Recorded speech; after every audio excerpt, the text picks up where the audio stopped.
लंबे बालों वाली पड़ोसन। अरे माँ, ये देखो मैं कैसी लग रही हूँ। हे भगवान, तूने फिर से बाल कटा लिया। अरे कितनी बार तुझे समझाया है, बाल लड़कियों का सबसे खूबसूरत गहना होता है, और एक तू है कि पता नहीं अपने बाल के साथ क्या क्या करवाते रहती है। ओफो माँ, जमाना बदल चुका है और अब तो शॉर्ट हेयर का ही फैशन है। और वैसे भी मैं बाल कैसे भी करा लूं, मेरी खूबसूरती कम नहीं होने वाली, क्योंकि मैं हूँ ही इतनी सुंदर। हाँ बाबा, मेरी बेटी बहुत ही प्यारी है। आयुषी दिखने में बहुत ही खूबसूरत थी और उसके बाल भी उसके ऊपर काफी जचते थे। आयुषी को अपनी खूबसूरती पर बहुत ही ज्यादा घमंड था। आयुषी दिखने में बहुत ही खूबसूरत थी और उसके बाल भी उसके ऊपर काफी जचते थे। आयुषी को अपनी खूबसूरती पर बहुत ही घमंड था और ऐसे ही दिन बीत रहे थे और कुछ समय बाद आयुषी की शादी वैभव नाम के एक अमीर लड़के से हो जाती है। अरे आयुषी, जल्दी करो, हमें पार्टी में जाने में देर हो रही है। बस 5 मिनट। अरे भाई, तुम्हारा 5 मिनट कब होगा? तभी आयुषी तैयार होकर बाहर आती है। अब जल्दी चलो। सुनिए, जरा इधर तो देखिए, बताइए मैं कैसी लग रही हूँ? अच्छी लग रही हो, अब चलो जल्दी। अरे ये क्या बात हुई, आप कभी भी मेरी तारीफ नहीं करते हैं। मैं इतने अच्छे से तैयार हुई हूँ और आप हो कि आपको कोई कमेंट ही नहीं करना। ये क्या बचपना है आयुषी, पहले ही हम लेट हो चुके हैं और वैसे भी मेरे लिए खूबसूरती मायने नहीं रखती। जाओ, फिर मैं नहीं जाऊंगी आपके साथ में। अच्छा, तो तुम नहीं जाओगी? पहले आप मेरी तारीफ करो तभी मैं जाऊंगी। हाँ पक्का। हे भगवान, क्या मुसीबत है। अरे मेरी प्यारी पत्नी जी, आप बहुत ही खूबसूरत लग रही हो। वैसे भी आप इतनी सुंदर हो और ऊपर से ये आपका मेकअप और कपड़े आपकी खूबसूरती पे 4 चांद लगा रहे हैं। तो खुश हो ना? बहुत खुश। अब चलिए ना, और कितना लेट करेंगे आप। उसके बाद दोनों पार्टी में चले जाते हैं। ऐसे ही दिन बीत रहे थे। एक दिन आयुषी फिर से बहुत अच्छे से तैयार होती है। अजी सुनते हैं, जरा देखकर बताइए ना मैं कैसी लग रही हूँ? ये भी कोई पूछने की बात है, तुम तो बहुत सुंदर लग रही हो। और मेरा मेकअप, वो कैसा लग रहा है? वो भी बहुत सुंदर लग रहा है। अच्छा, और मेरे बाल कैसे लग रहे हैं?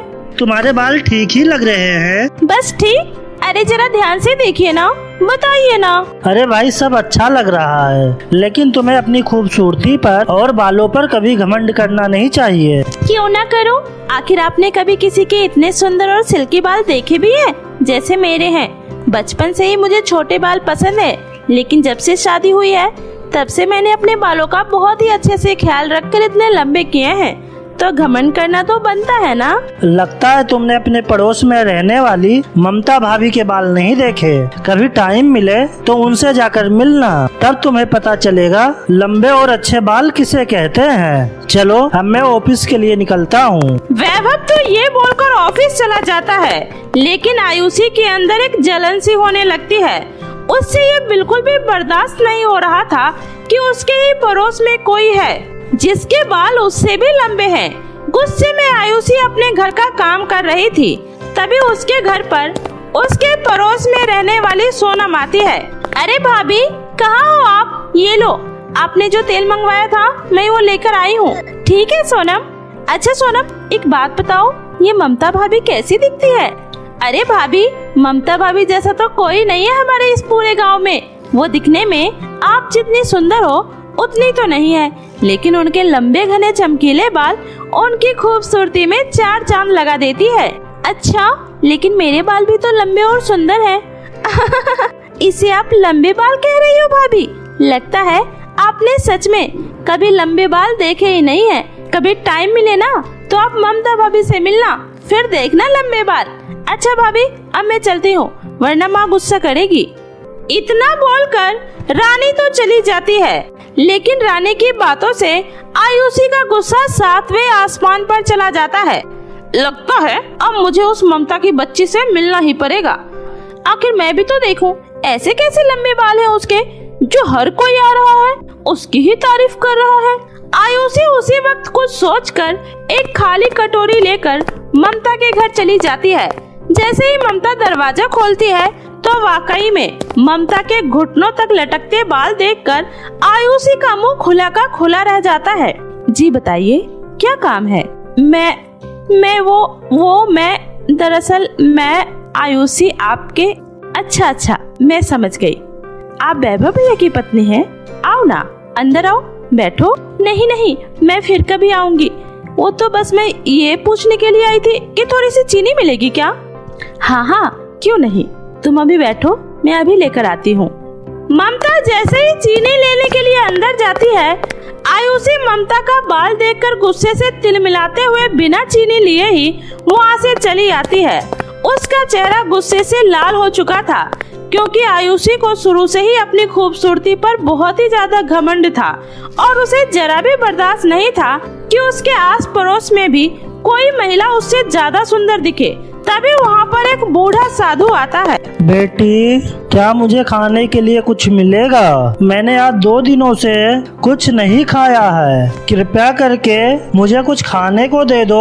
भूखे साधु को खाना खिलाना बहुत ही पुण्य का काम होता है और देखना, भगवान तुम्हारी सारी मनोकामनाओं को पूरा कर देंगे। ठीक है, आप यहीं बैठिए, मैं अभी आपके लिए खाना लेकर आती हूँ। आयुषी ने गुस्से में सुबह से कुछ नहीं खाया था।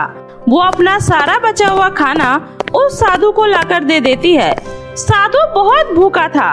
इस भीष्मकालीन गर्मी ने उसे आयुषी के घर रोटी खाकर पानी पीकर वाकई में बहुत राहत मिलती है और वो खुश होकर कहता है, क्या बात है बेटी, तुम कुछ परेशान लग रही हो, क्या बात है? नहीं, कुछ नहीं, बस ऐसे ही थोड़ा सा अपसेट हूँ।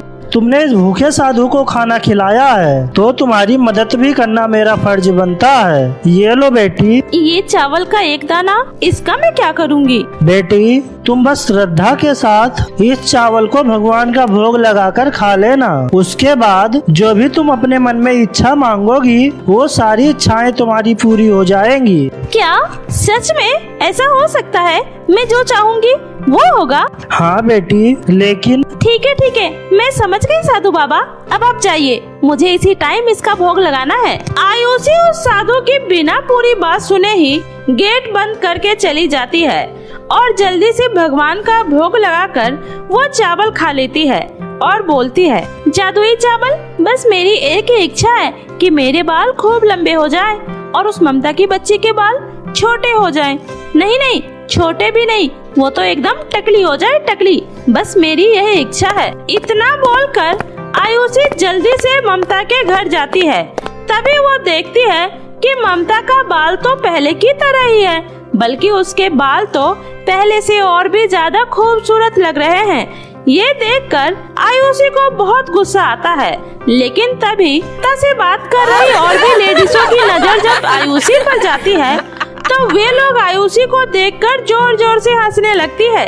क्या मैं कोई कार्टून लग रही हूँ जो तुम लोग मुझे देखकर हंस रही हो? अरे पहले घर जाकर अपनी शक्ल तो देखो। आयुषी ने महसूस किया कि उसका सिर बहुत ही हल्का लग रहा है। वो जल्दी से घर आकर जब अपने आप को शीशे में देखती है तो उसके पैरों तले से जमीन खिसक जाती है, क्योंकि वो पूरी तरह से गंजी हो चुकी थी। उसने जो कुछ भी ममता के लिए मांगा था वह सब उसके साथ हो चुका था। हे भगवान, ये मेरे साथ क्या हो गया? मैं उस ढोंगी को बिल्कुल नहीं छोड़ूंगी जिसने मेरे साथ ऐसा मजाक किया। मैं उसे ढूंढ कर रहूंगी। आयुषी अपने सर पर एक कपड़ा बांध लेती है और उस साधु बाबा की तलाश में निकल जाती है। थोड़ी ही देर में संजोग से उसे वो साधु मिल जाता है। अरे बेटी, तुम अपने सर को ढक क्यों रखा है? ढोंगी कहीं के, देख तो तेरी वजह से मेरे सर का क्या हाल हो गया। जब साधु ने आयुषी को गंजा देखा तो कहा, कहीं तुमने मेरे दिए हुए चावल को खाकर कोई गलत इच्छा तो नहीं की थी ना? कहीं तुमने किसी का बुरा करने को तो नहीं कहा था? मैं तुम्हें उसी वक्त ये बताने वाला था, लेकिन तुमने तो मेरी बात को पूरा सुना ही नहीं। साधु की बात सुनकर आयुषी को अपने किए पर बहुत पछतावा होता है। बाबा, मुझे माफ कर दो, लेकिन मैं इस तरह नहीं रह सकती। कृपया करके मुझे मेरे बाल लौटा दो, मेरी मदद करो बाबा। इसमें मैं तुम्हारी कोई मदद नहीं कर सकता बेटी, लेकिन हाँ, लेकिन अगर तुमने जिसका बुरा चाहा था, अगर वो तुम्हें माफ कर दे तो तुझे तेरे बाल तुझे वापस मिल जाएंगे। इतना बोलकर साधु बाबा वहाँ से चले जाते हैं और आयुषी रोते हुए ममता के पास पहुँचती है और रोते रोते वो सारी बातें ममता को बताती है। ममता एक बहुत ही भली औरत थी और उसके बाद ममता आयुषी को गले लगाकर उसे माफ कर देती है।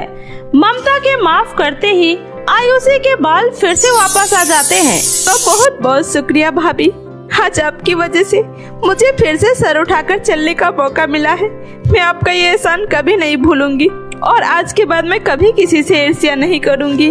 उसके बाद आयुषी घर आ जाती है और फिर एक बार वो अच्छे से तैयार होती है, लेकिन इस बार उसके मन में किसी भी तरह की कोई भावना नहीं थी।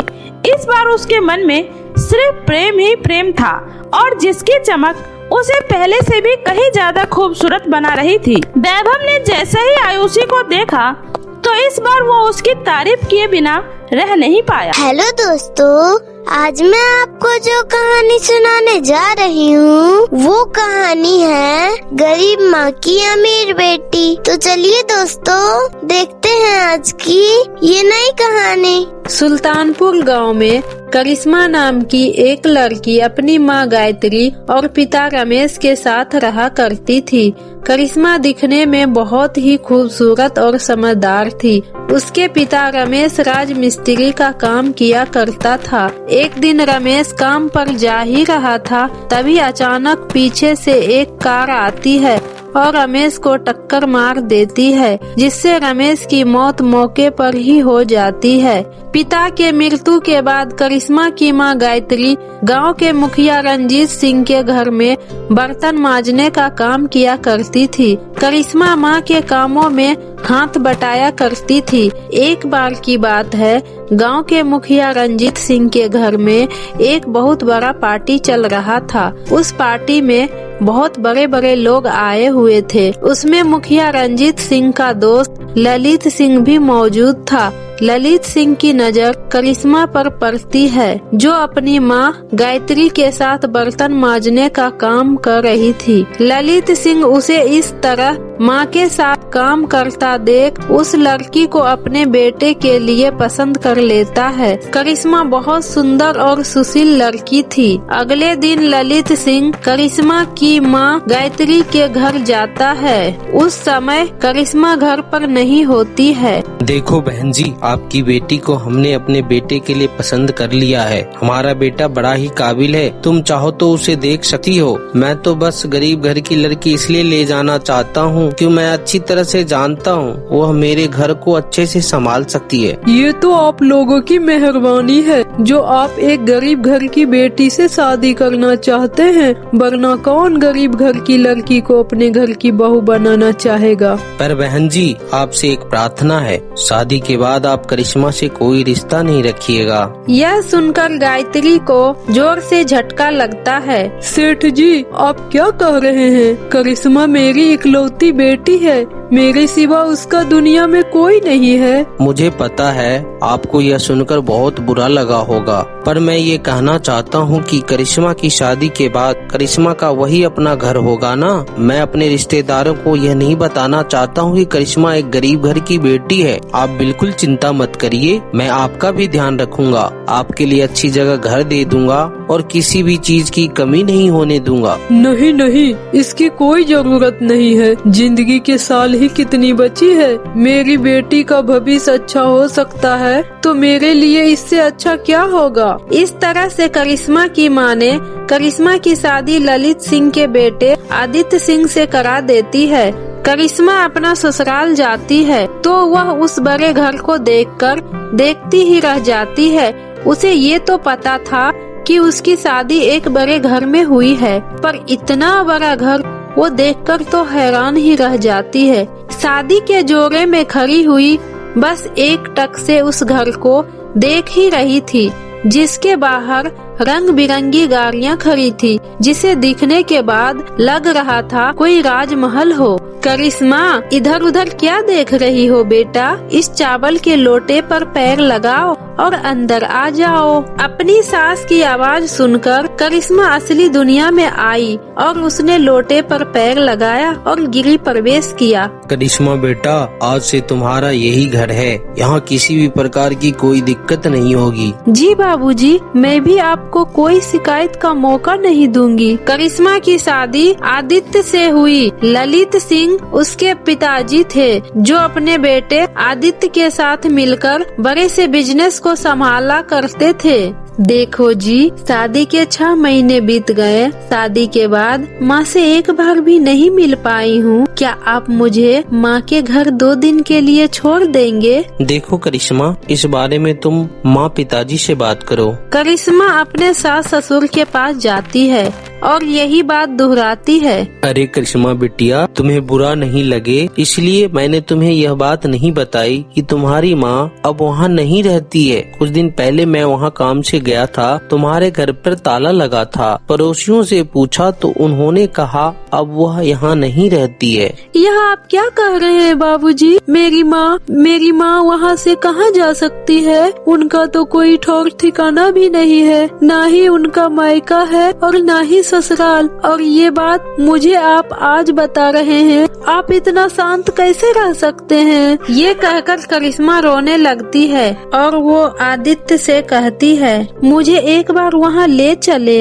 जब तक मैं खुद से देख नहीं लूंगी तब तक मुझे तसल्ली नहीं होगी। हाँ आदित्य, जब करिश्मा बिटिया कह रही है तो तुम उसे ले जाओ। करिश्मा अपने पति आदित्य के साथ अपने माँ के घर जाती है। वहाँ सचमुच में गायत्री नहीं होती है। वह पड़ोस में भी पता करती है। करिश्मा बिटिया, वो तो तुम्हारी शादी के 1 दिन बाद ही चली गई थी। यह सुनकर करिश्मा फिर से रोने लगती है। आदित्य, मेरी माँ के सिवा मेरे इस दुनिया में कोई भी नहीं है। मैं कैसे भूल जाऊँ कि मेरी माँ ने मुझे बचपन से पाला पोसा बड़ा किया। वो ऐसे मुझे छोड़ के कैसे जा सकती है? देखो करिश्मा, हम उन्हें ढूंढने की पूरी कोशिश करेंगे, पर हो सकता है वो तीर्थ यात्रा पर चले गए होंगे। तीर्थ यात्रा का नाम सुनकर करिश्मा को थोड़ी सी शांति मिलती है, क्योंकि उसकी माँ ने कहा था जब तेरी शादी हो जाएगी तब मैं भगवान से दर्शन कर उन्हें धन्यवाद दूंगी। ठीक है,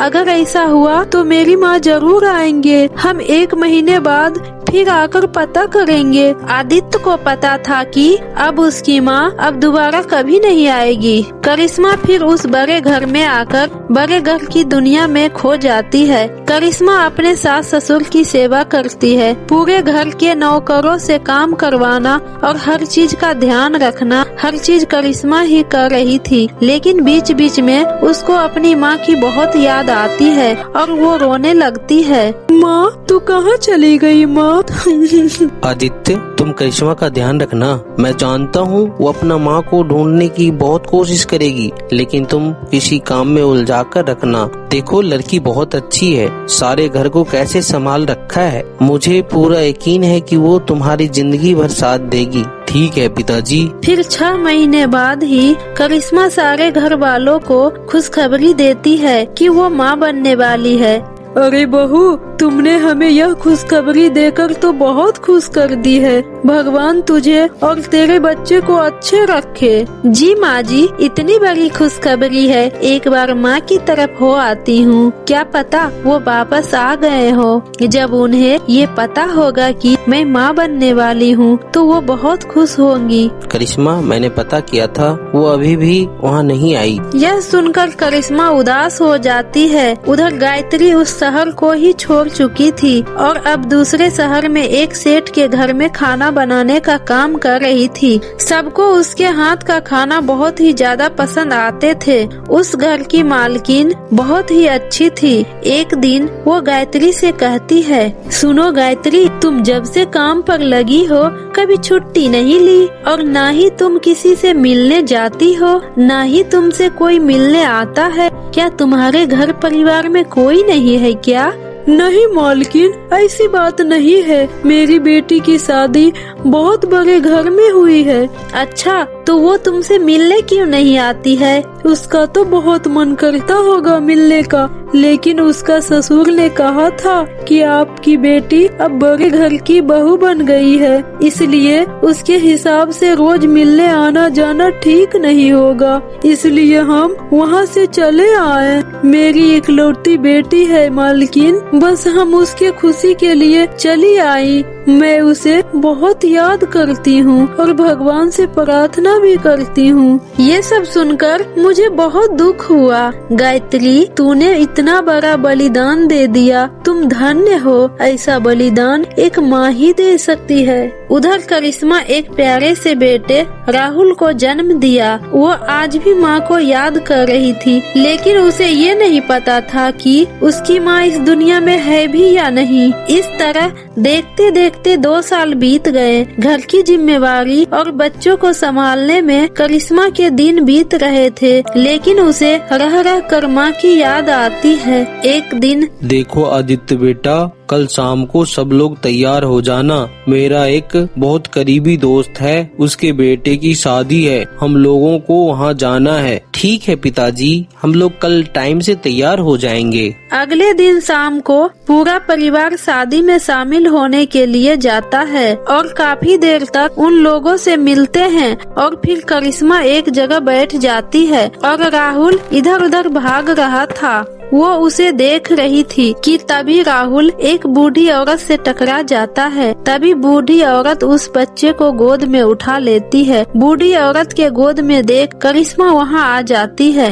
राहुल बेटा, तुम्हें चोट तो नहीं लगी? और थैंक यू आंटी, मैंने आपको देखा, आपने राहुल को गिरने से बचा लिया। और जैसे ही करिश्मा पलट कर देखती है, करिश्मा की आंखें हैरानी से देखती रह जाती है। गायत्री अपने मुंह पर कपड़ा रख कर वहाँ से जाने लगती है। करिश्मा झट से उसकी हाथ पकड़कर अपनी माँ के गले से लग जाती है और फूट फूट कर रोने लगती है। उधर ललित सिंह और उसका परिवार यह देखकर हैरान रह जाता है। माँ, तू कहाँ चली गई थी? तुझे पता है मैं तुम्हें ढूंढने की कितनी कोशिश की, कितने साल से तुम्हें ढूंढ रही हूँ। तुम अपनी बेटी के साथ ऐसा कैसे कर सकती हो माँ? तुम्हें एक पल के लिए भी मेरी याद नहीं आई? करिश्मा, मैं तुमसे बाद में बात करूंगी बेटा, यहाँ सबके सामने तुम मुझे माँ मत कर। ये तुम क्या कर रही हो माँ? मैं अपनी माँ को माँ ना कहूँ तो किसको कहूँ?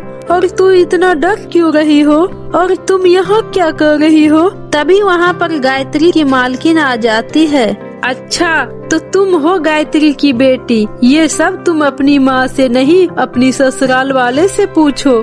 क्या मतलब? ये सब सुनकर सारे रिश्तेदार इकट्ठे हो गए। ये शादी गायत्री के मालकिन बेटे की थी, जहाँ पर सब लोग आए हुए थे। ललित सिंह के पूरे परिवार और बहुत सारे रिश्तेदार भी वहाँ पर आ गए और तब करिश्मा को सब हकीकत पता चल जाती है। ये सुनकर करिश्मा अपनी माँ के गले लगकर फूट फूट कर रोने लगती है और ससुराल वाले से कहती है, क्या एक बड़े से घर में शादी करने का इतनी बड़ी सजा होती है? कैसे आप लोगों ने मेरी माँ को मिलने से मना कर दिया?